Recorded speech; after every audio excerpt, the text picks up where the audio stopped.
Hello, everyone, and thank you for joining today for the loveAudio webinar, How Canadians Are Listening During COVID-19. My name is Devin McDonald, and I'm the CEO of Mindshare Canada. Welcome to the webinar, and thank you again for everyone joining us today. We have a really good agenda lineup with some great speakers, and what we hope is you'll find some interesting information around audio and Canadians. If you have questions throughout the session, please use the Q&A available through Zoom. It's a simple little click to go in, and we'll do our best to get to them, throughout the presentation. When this began, COVID-19 began a few months ago, and when the WHO declared a pandemic, we at Mindshare started doing the research. And we've been researching listeners and consumers throughout the world in a different series of sessions and interviews and surveys to really understand what is changing around us. We partnered with Spotify in the summer to go a little bit deeper to understand specifically for Canadians and how they're using audio throughout this time. And we'll be going through that with you today. So thank you again. I'd like to introduce to you Ivan Pihar, who's the head of ad sales for Spotify Canada, and Laura Donaldson, who's the director of marketing sciences for Mindshare, who's going to take you through some of the material today.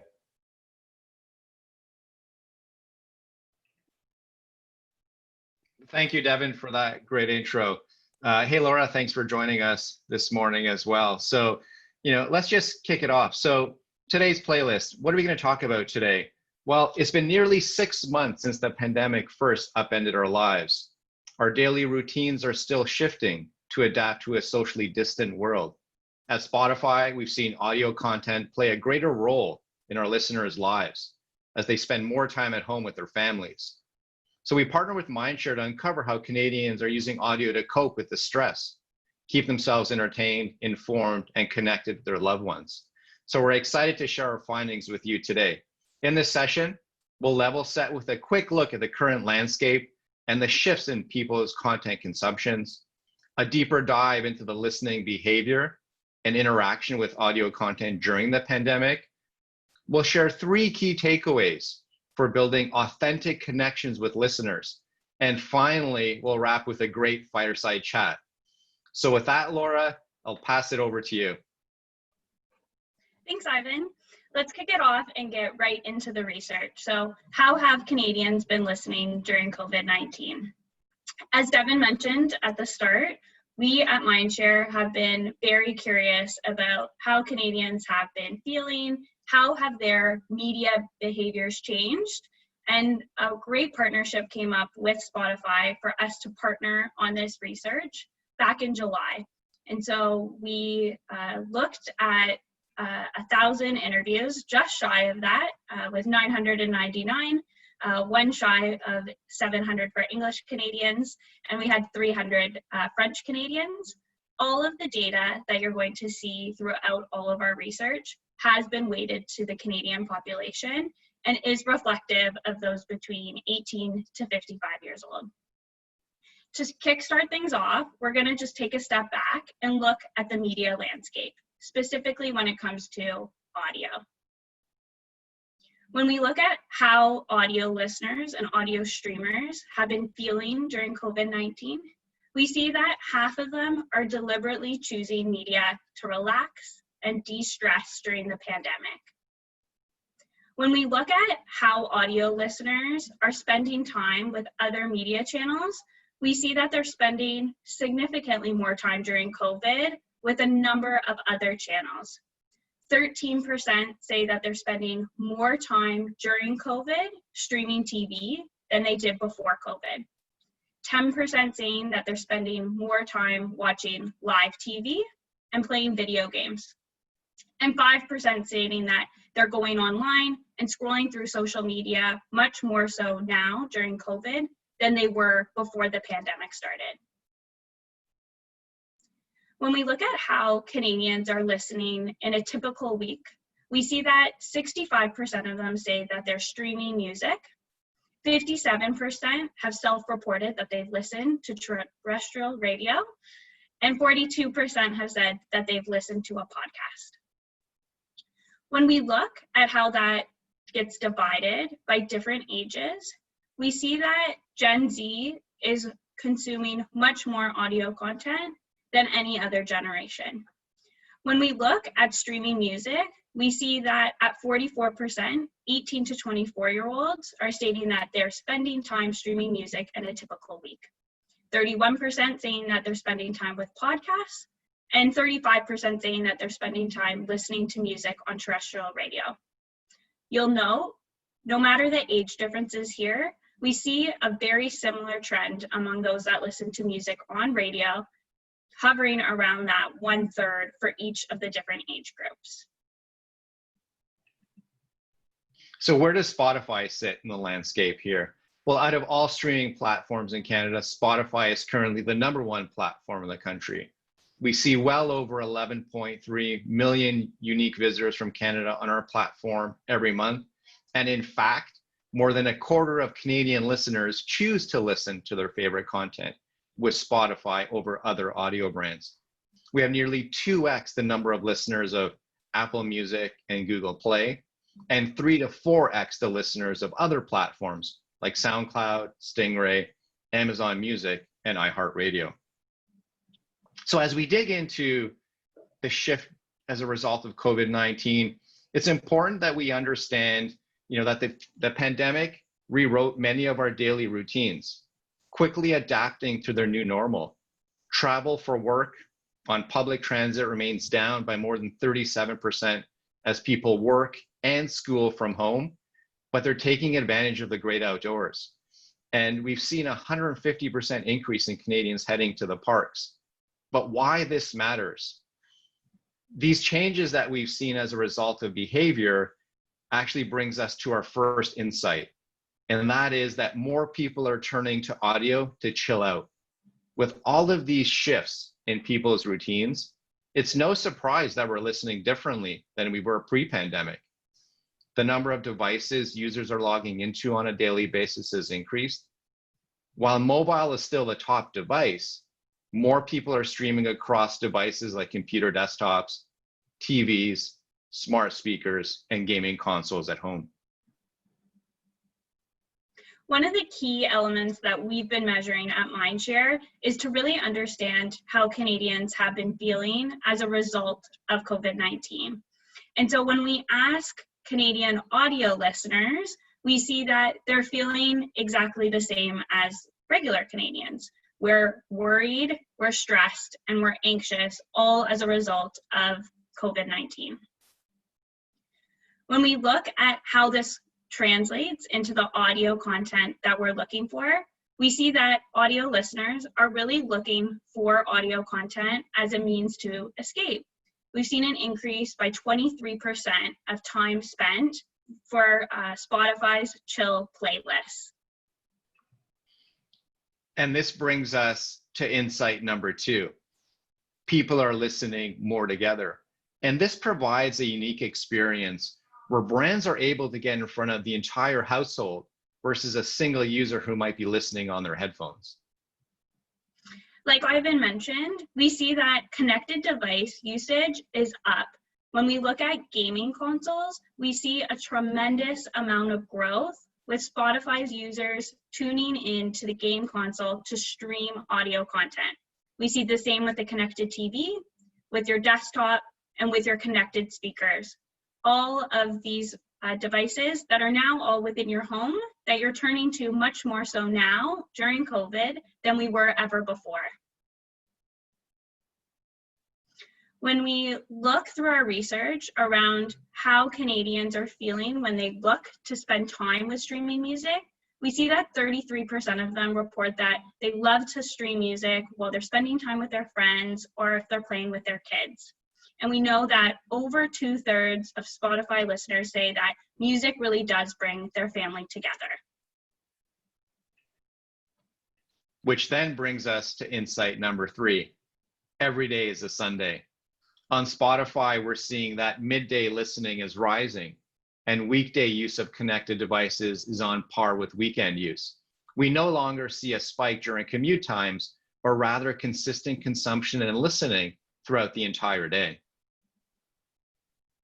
We see that 1 in 2 of music streamers listen for 3 or more hours in a week. Like Ivan mentioned, that is consistently a platform that they're using throughout their COVID weeks.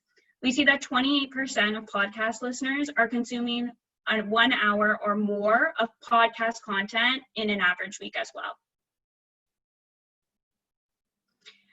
One of the questions that we've been very curious about at Mindshare is around if you've run out of content to watch or consume. And so one of the questions that we asked for this particular point of research was around, have you run out of anything to listen to? And we see that of audio streamers, 3/4 of listeners feel that they still have a ton of content to explore, which is 11% higher than the average Canadian. Every day is Sunday. With more people working from home and social distancing, we see that midday listening is on the rise, and weekday usage is now on par with what we would have seen in pre-COVID for weekend use.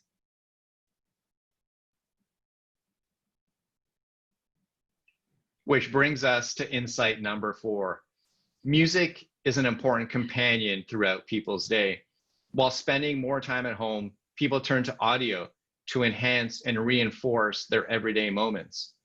Because audio is personal and flexible, it sits in a different space in people's minds, uniquely reflecting the mood and mindset that we're in. So when we look at the various activities where audio could be a part of that role, we see that playing with kids, having a social distance gathering, among other activities such as housework, relaxing, cooking, all become very consistent for music streamers.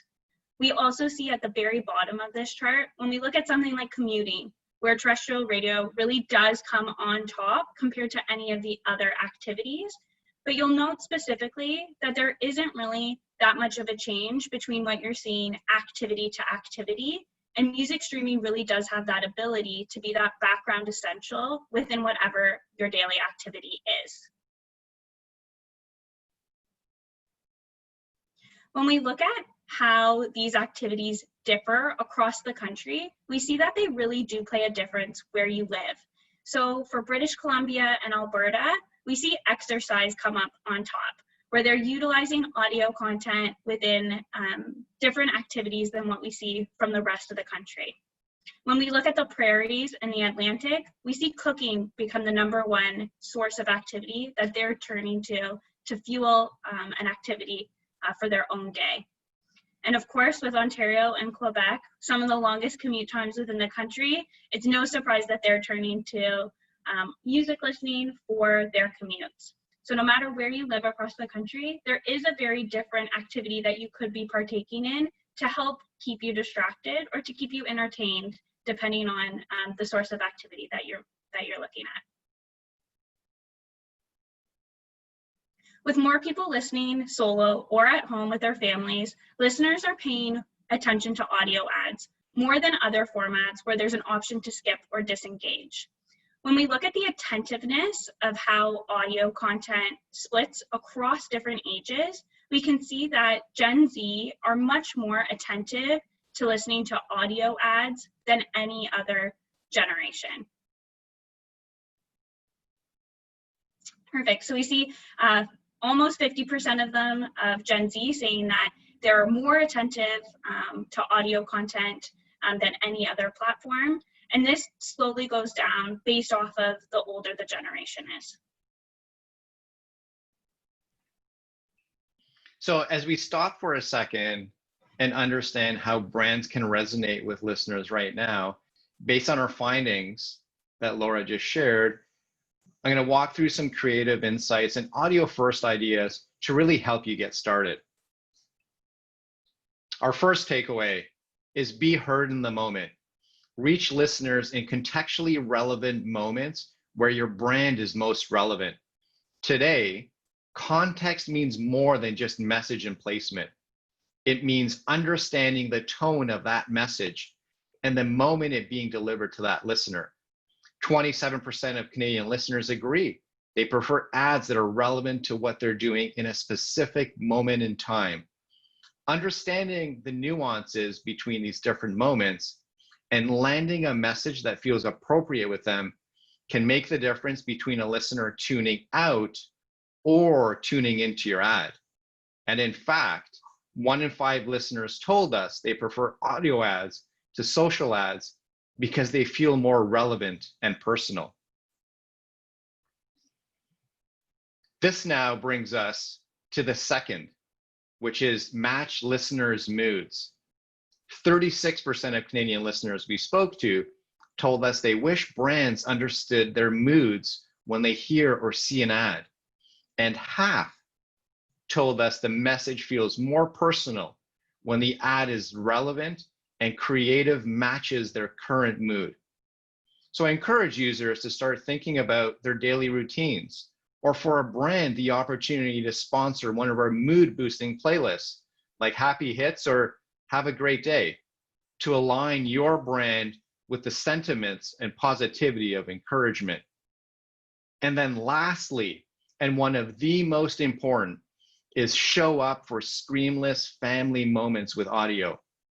A quarter of listeners told us they actually prefer to hear audio ads because they're intentionally avoiding screens when spending time with family and friends. We know that families love listening together through connected devices, whether it's cooking dinner in the kitchen, playtime, or getting ready for bed. Parents need kid-friendly content to share with their children in those key moments, yet they want some variety in their listening experience. So stop now and give Baby Shark a listen. You know, kids don't just have to listen to kids' music. We get bored of songs about killer fish, to-do-do, but not dragons. Imaginary Toy Company's Kid Time playlist has songs you like, but they sound like kids' songs. Say, play now.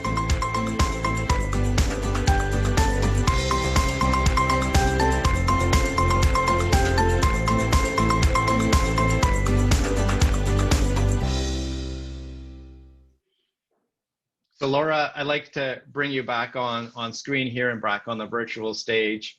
I'm going to quickly scan the Q&A and see if we can, pull out some questions from everyone who's joined us today. So just give me, 2 quick seconds as I take a quick look here. One thing that we see here, we have a few people have mentioned, was there anything that surprised you during the research, as you had a chance to look back at it? Yeah, no, definitely. I think there are a lot of interesting nuggets depending on where you live across the country. I think a lot of the time I'm very focused within my Ontario mindset, and a lot of that has to do with some of the restrictions that have been in place as a result of COVID and how different Ontario has been compared to some of the other provinces.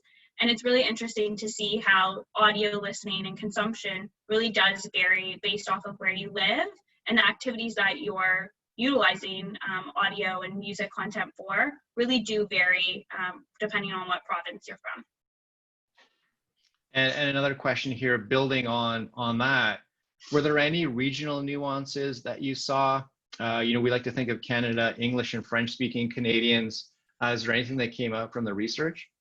Yeah, I think a lot of the time we typically have an assumption that the French Canadian markets are a little bit more traditional in the media consumption choices that they have, whether that's through video or audio.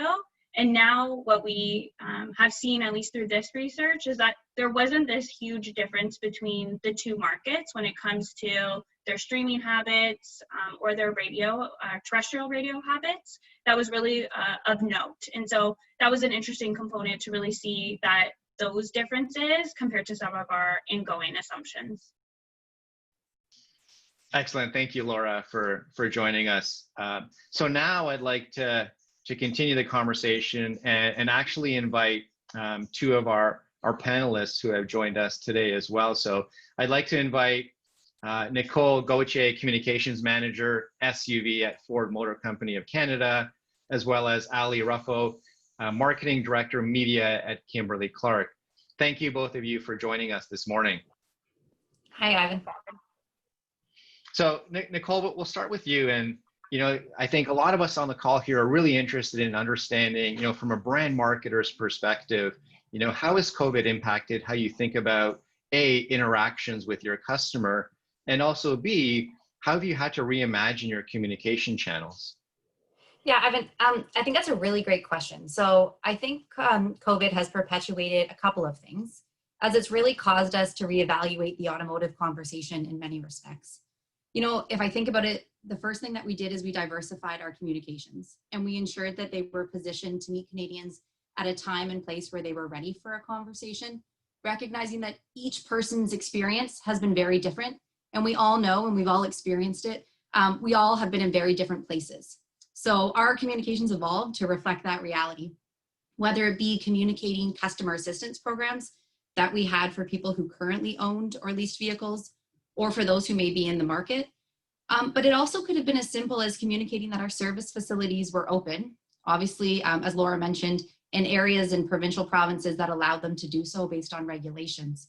But it became apparent to us that for frontline workers and first responders, they may rely on their vehicles now more than ever. So we needed to ensure that those communications were out in the marketplace so Canadians were aware. I think the second thing I would comment is about how the situation evolved so quickly. And we understood that there was an additional dimension on Canadians. And so our teams constantly monitored the external environment to ensure that our communications were the right tone, the right message, the right context, to your previous point, in the right channel and at the right time. I think those are pretty simple fundamentals of communications, but COVID added a whole new layer of complexity. And so we needed to ensure that we were investing in channels that allowed us to be nimble, and because we recognized how important every customer touch point really was. And, to answer the second part of your question, I think, I think we reimagined our communications landscape as COVID has caused consumer habits to dramatically change. We've all experienced it. We've spent a lot more time in some areas of our lives and less in others. And so we evolved our channel strategy to align with those shifts, and we developed and delivered content where people were investing their time. Thanks, Nicole. And then Ali, I guess the same question for you from a Kimberly Clark perspective. How have you sort of had to reimagine your communication channels as well as interacting with your customers? Yeah, so I'd say we had almost the opposite problem of what Nicole is saying, where we had this unprecedented surge. I mean, who knew that toilet paper was going to be the thing people went crazy over, right? So suddenly all of our categories in these daily essentials were flying off the shelves, and there wasn't really a need to have as much demand generation as you would normally in the CPG space. So for us, it was really about looking at everything we were doing to see what really was that, demand generation, stock up message, and how could we balance that with more brand equity building that was going to bring us more benefit in the long term, and really build that relationship and equity with those consumers instead of just trying to get the sale right now. So we really nicely, our plans have always balanced those two things, but it allowed us to kind of pivot towards equity building and focusing on that during a time when consumers weren't necessarily even able to find a lot of those essential products from essential brands on the shelves. I think to what Nicole said about checking all of our ads and making sure that the tone is right, and that we were in the right place, and that we, especially with driving to e-commerce and to bricks and mortar, having the right kind of balance of that for the consumers, especially regionally, was so important. In doing that constant checking and vetting, I don't think we've ever looked at our ads so frequently to kind of continuously adjust and make sure that we were always on tone.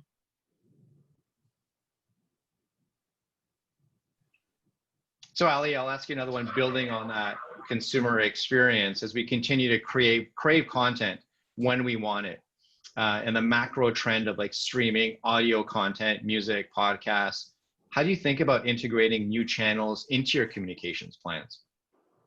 Yeah, I think we're always looking to be where the audience is, right? And I think the cool part about Kimberly Clark is that we've kind of got audiences all over the board, all age ranges, all genders, kind of every different stage of life. So it's always about where that audience is and where they're consuming content that we want to be. And I think the on-demand audio space has really been particularly interesting for us because it's got so many behavioral cues that we can bring in and really be contextual with that content, as you and Laura were talking about.